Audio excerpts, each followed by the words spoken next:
사랑하는 성도님, 2025년 새해 새로운 한 해 여러분을 향해 하나님께서는 가장 좋은 길을 예비해 주신 줄로 믿습니다. 예기치 못할 놀라운 은혜가 저와 여러분의 삶 가운데 기다리고 있는 줄로 믿습니다. 새로운 한 해를 소망으로 바라보시는 저와 여러분의 삶 되기를 주님의 이름으로 축원합니다. 모든 사람들은 새로운 한 해가 되면 새로운 시작, 새로운 계획, 새로운 비전을 꿈꿉니다. 지금보다 더 나은 삶을 시작하기 위해서 새로운 결단을 하고 새로운 다짐을 하게 되죠. 그런데 여러분, 우리의 삶의 새로운 시작은 어떻게 시작될까요? 나의 의지적 결단과 헌신으로부터 새로운 한 해가 시작될까요? 새로운 한 해의 시작은 예수 그리스도로부터 시작되는 줄로 믿습니다. 하나님의 아들 예수 그리스도 복음의 시작이라 말씀했던 복음서의 시작이 예수 그리스도이셨듯이 그 시작이라고 원어의 뜻은 기원이거든요. 예수님이 세상을 창조하셨고 통치하고 계시고 마지막 종말에 다시 오시거든요. 그래서 우리의 모든 삶의 시작이 예수 그리스도로부터 되어지기를 주님의 이름으로 축원합니다. 내 힘과 의지적인 결단과 노력 이전에 주의 은혜를 구하는 저와 여러분 되기를 주님의 이름으로 축원합니다. 모든 사람은 지금 어떤 일을 시작할 때 놀라운 미래를 꿈꾸지요. 더 나은 삶을 바라보지요. 그래서 어떤 일을 계획할 때 그 마지막을 성공적으로 그리고 아름다운 삶으로 마무리 싶어 합니다. 여러분, 모든 사람들이 결혼하지만 그 결혼의 마지막을 잘 모르지 않습니까? 다 행복한 가정 이루고 싶지만 그렇지 않은 경우도 우린 많나요? 기업을 시작해도 마찬가지지 않습니까? 기업을 시작해서 기업이 번성하고 잘 되길 바라지만 그렇지 않은 경우도 우리가 만나지요. 또한 여기 예배드리시는 여러분의 삶의 마지막 순간은 우리 자신이 몰라요. 내 마지막 종말은 내가 알 수 없지요. 그런데 우리의 종말은 나는 알파요 오메가라, 처음이로 마지막이로 요 시작과 마침이라. 우리의 마침은 주님의 주권 아래 있는 줄로 믿습니다. 하나님이 나의 삶을 붙들고 계시고 이곳에 생명을 주신 하나님께서 여러분의 삶을 품고 안고 업고 하나님의 은혜로 인도하시며 어디까지요? 저 영원한 천국에 이르도록. 그래서 우리의 믿음은 주님이 주셨고 주님이 지키시고 주님이 인도하세요. 전적인 주님의 은혜입니다. 그래서 여러분, 우리는 소망하지요. 다시 오실 주님을 바라보고요. 또 우리는 저 영원한 천국을 소망합니다. 소망하면 어떻게 될까요? 기뻐하게 됩니다. 소망 중에 즐거워하며 환난 중에 참으며 기도에 힘쓴다. 소망은 즐거움을 잉태합니다.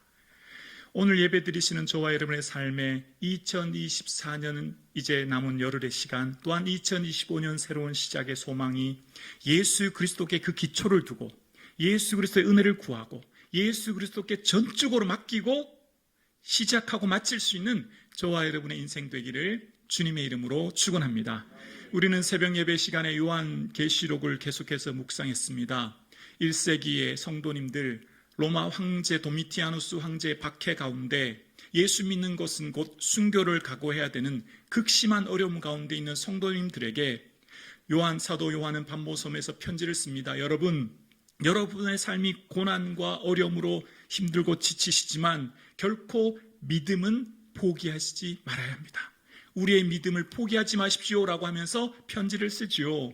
그래서 성도님들이 주님, 우리를 어느 때까지 우리의 기도를 들어주지 아니하십니까? 우리의 피를 어느 때까지 갚아주지 아니하십니까? 울부짖고 하나님 앞에 탄식하며 기도하는 그 성도님들에게 그들을 향한 하나님의 응답, 그러니까 성도님들이 하나님 도와주세요. 왜 우리 가운데 이렇게 박해와 어려움 가운데 있습니까? 라고 하나님 앞에 간청하는 성도님들에 대한 하나님의 관점, 하나님이 그것을 어떻게 보는지에 관한 관점이 요한계시록 8장에 보면 하나님께서는 성도님들의 기도를 금향로에 담아 천사들의 손에 들려 하나님 앞에 가져간다 말씀하세요. 그러니까 여러분들이 기도하는 2024년의 기도, 하나님 왜 응답해 주지 않으세요? 하나님 왜 아직까지 고난과 어려움이 내게 있어요? 왜 내게 이런 문제가 아직까지 있나요? 라고 하는 그 절규하는 상황, 마치 하나님이 없는 것 같은 이 상황에 주님은 말씀하십니다.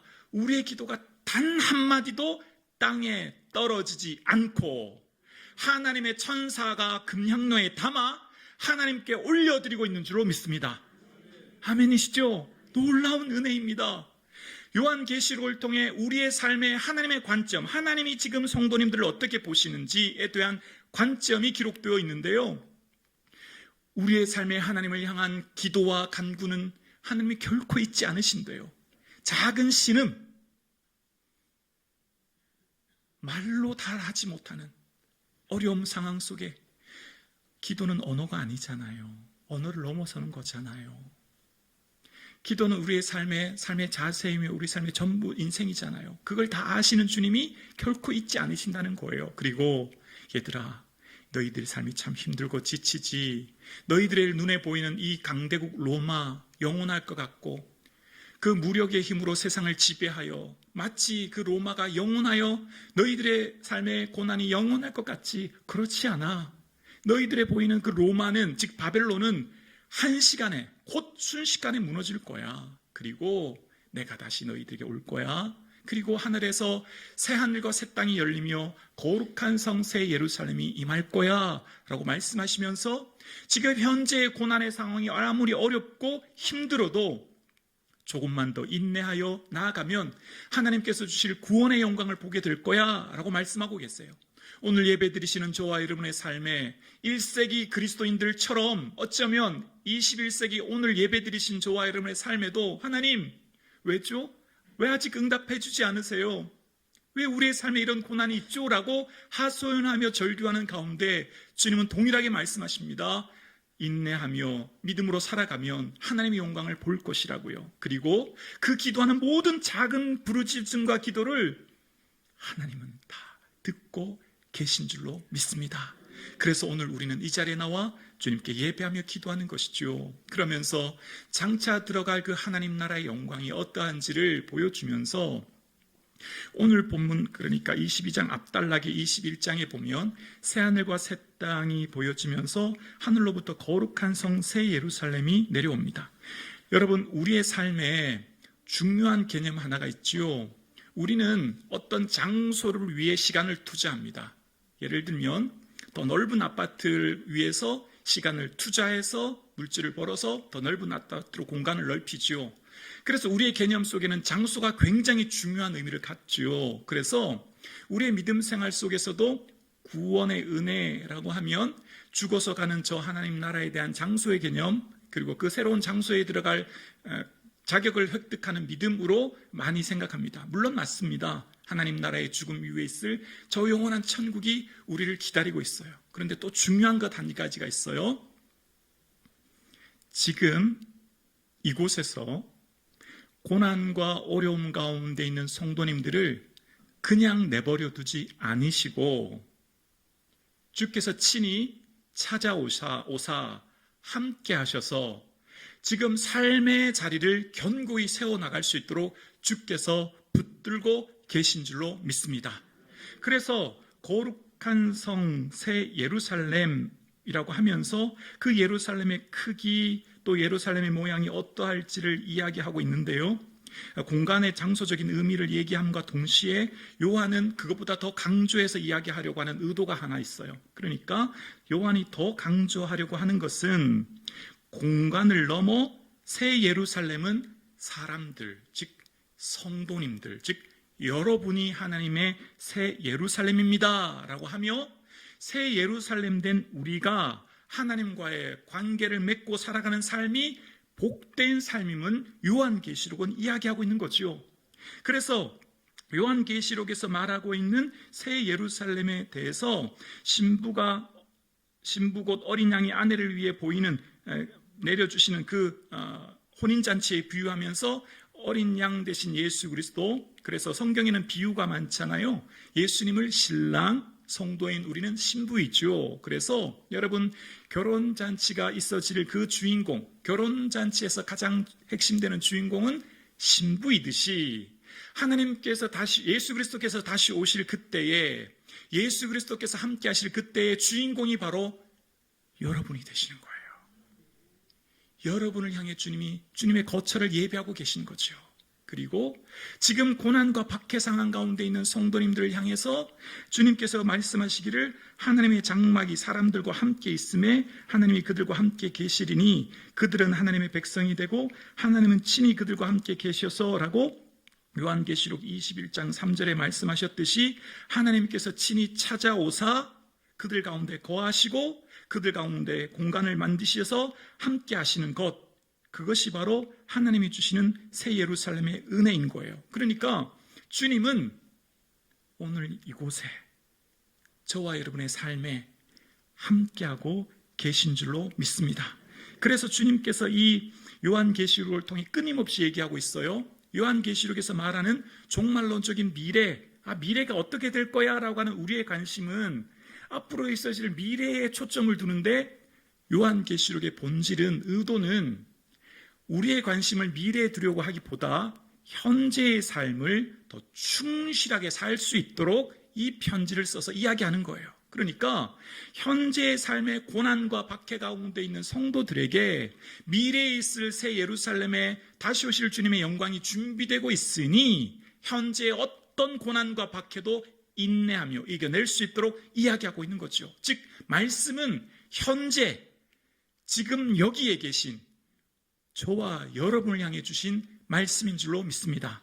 여기 계신 여러분을 향해 주님이 말씀해 주시고 그 말씀해 주신 주님이 현재의 삶을 하나님의 온전한 은혜 안에 거할 수 있도록 말씀하시는 거예요. 그래서 대한민국이 법치국가이듯이 법의 통치와 다스림이 있듯이 예수 믿는 성도의 삶은 어떤 삶을 살아야 되느냐라면서 요한계시록이 우리에게 이야기하는 것은 바로 예수 그리스도가 우리의 삶의 주인이시며 우리의 삶의 최우선순위에 주님이 기뻐하실 것에 기준을 두고 선택하며 살아야 될 것을 말하고 있는 거예요.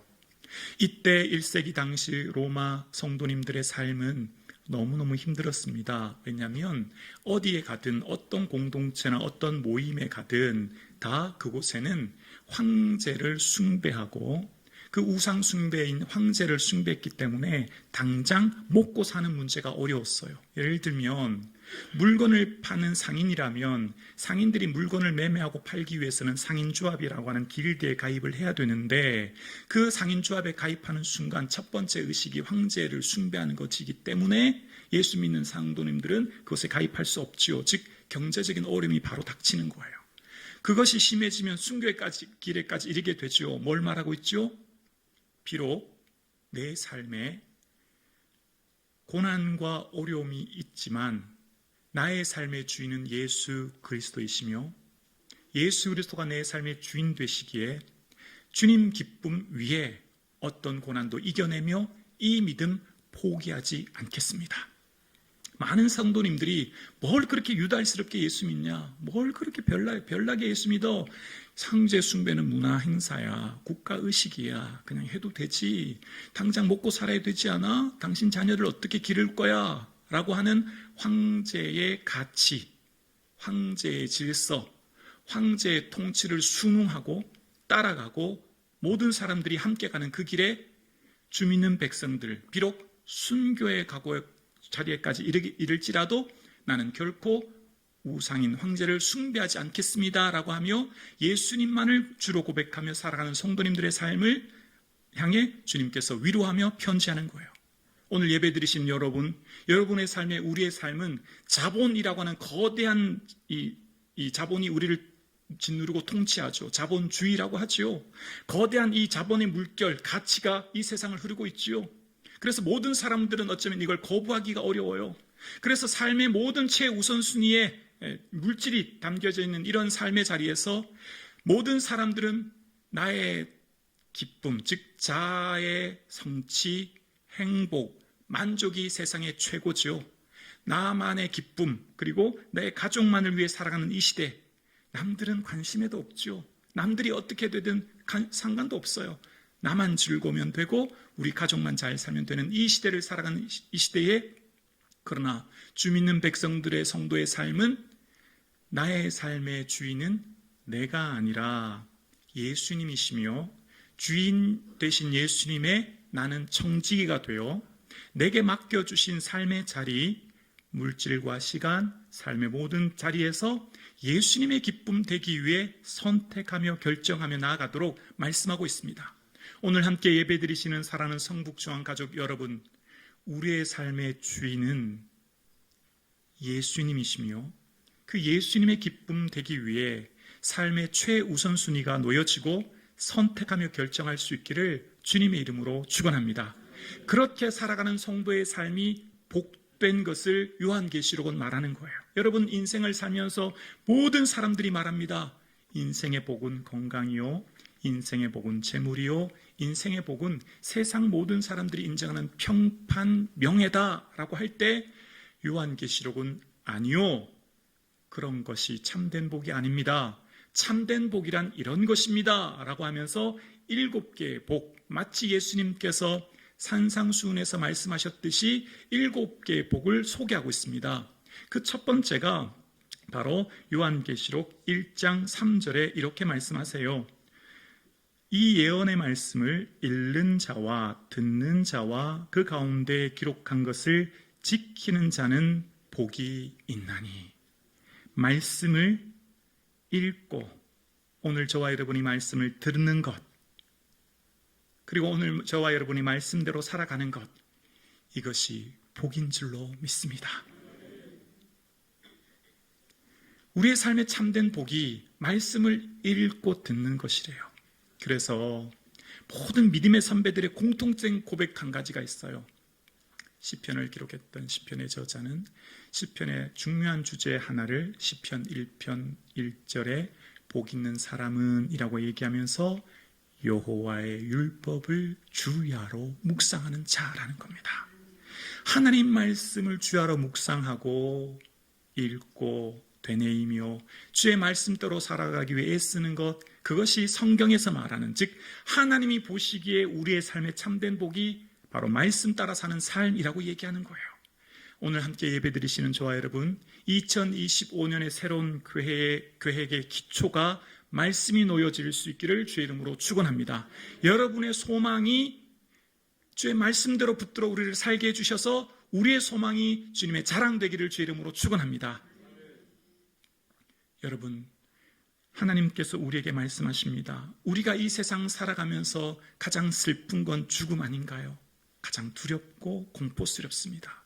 죽음은 소멸이라고 생각하지만 성경에서 말하는 죽음은 복이라는 거예요. 왜냐하면 새로운 시작이거든요.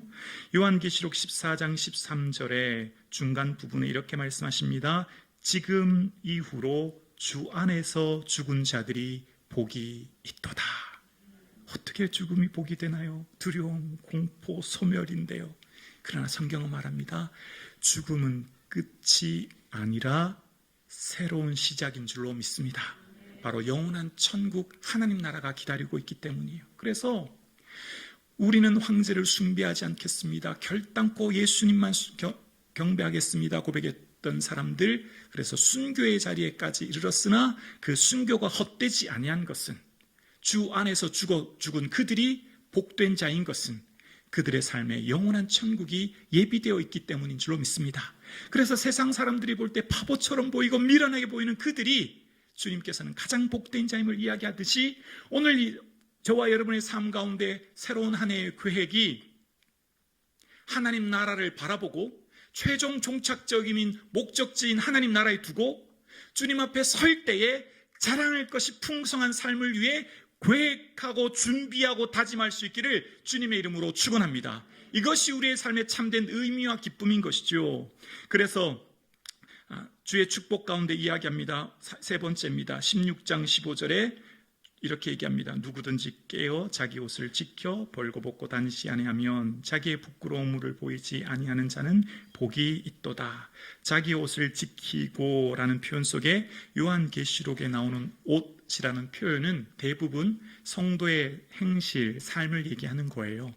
세마포가 성도들의 옳은 행실이듯이 주를 믿고 따라가는 성도님들의 삶, 믿음 따라 살아가는 삶을 살아가는 것이, 그것이 복된 것을 이야기하는 거지요. 그리고 우리 인생의 궁극적인 복을 이미 우리는 받은 자임을 이야기하는 거예요. 바로 구원의 은혜인 줄로 믿습니다. 그것을 19장 9절에 네 번째로 사도 요한은 이렇게 말합니다. 중간 부분에 어린 양의 혼인잔치에 청함받은 자들이 복이 있도다. 바로 결혼잔치의 비유를 하면서 그 결혼잔치의 신부로 초대함 받은, 그러니까 구원함 받은, 구원의 은혜에 초대함 받은 우리가 복 중에 복을 받은 줄로 믿습니다. 그래서 여러분 요한계시록을 읽어보면 찬양이 나오는데요, 그 찬양에는 하나님 건강 주셔서, 재물 주셔서, 명예 주셔서 감사해요, 찬양해요, 그런 찬양은 잘 나오지 않고요, 찬양의 핵심적인 본질이 구원하심이 보호자에 앉으신 하나님과 어린 양에게 있도다.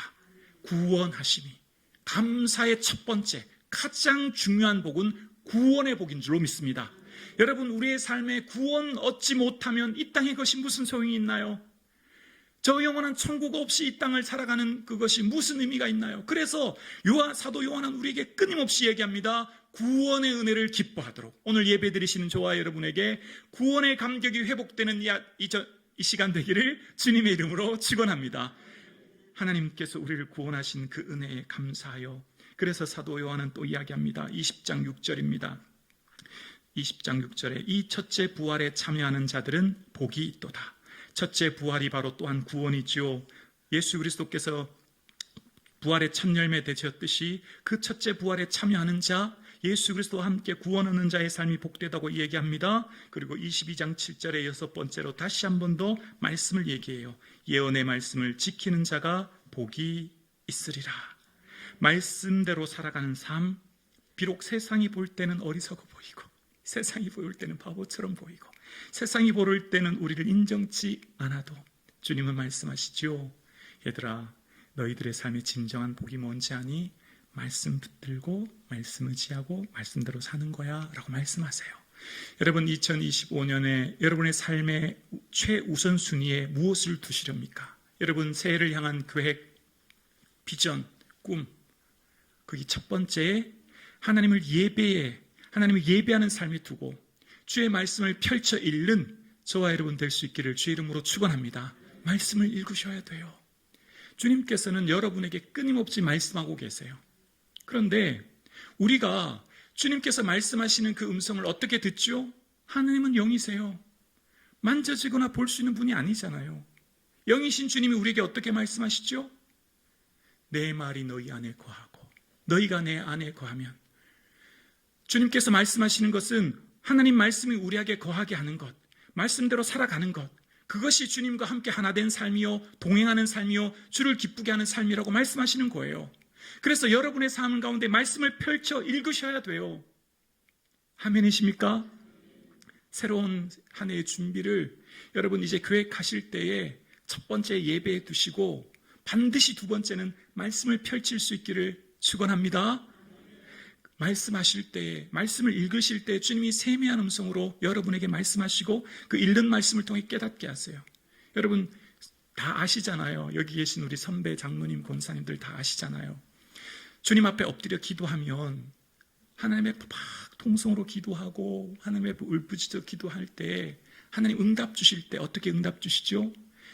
내게 말씀으로 이야기하세요. 내가 평소 암송했고 알고 있던 말씀으로, 내가 평소 자주 묵상했던 말씀으로 위로해 주시고 이야기하세요. 주님은 반드시 말씀 가운데 이야기하시는 분이지요.